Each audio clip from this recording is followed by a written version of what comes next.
আসসালামু আলাইকুম। আমি আজকে আপনাদের রান্না করে দেখাবো মাছের ডিম ভুনা।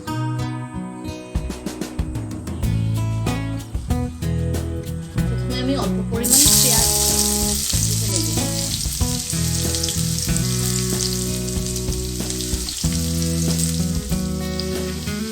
এখন আমি 1 চামচ আদা দিয়ে দেব। আদা এবং রসুন পেস্ট আমি একসাথে করে দেব।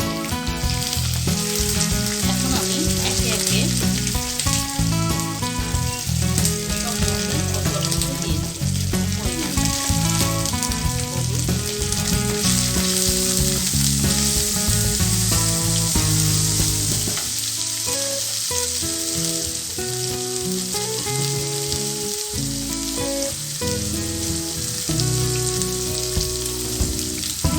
গুঁড়া,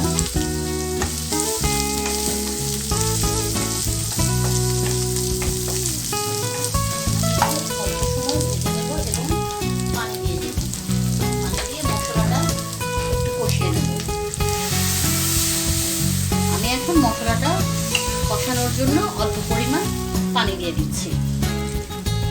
এরপর আমি অপেক্ষা করব তেলটা ওঠা পর্যন্ত। যখন পানিটা শুকিয়ে তেল বের হয়ে যাবে তখন আমি মাছের ডিমগুলো ভেঙে দিয়ে দেব। মশলার তেল উঠে যাওয়ার পরে আমি এখন মাছের ডিমগুলো হাত দিয়ে ভেঙে তেলটার মধ্যে মশলাটার মধ্যে দিয়ে দিচ্ছি।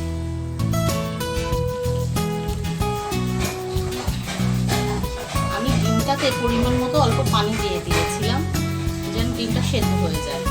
অল্প পানি রয়েছে, এটা আমি নেড়ে চেড়ে শুকিয়ে নিলাম এবং শুকিয়ে নিলে আমার মাছের ডিম রান্নাটা রেডি হয়ে যাবে।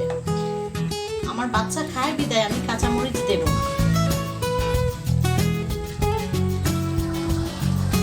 এই হচ্ছে আমার মাছের ডিমের ফাইনাল লুক।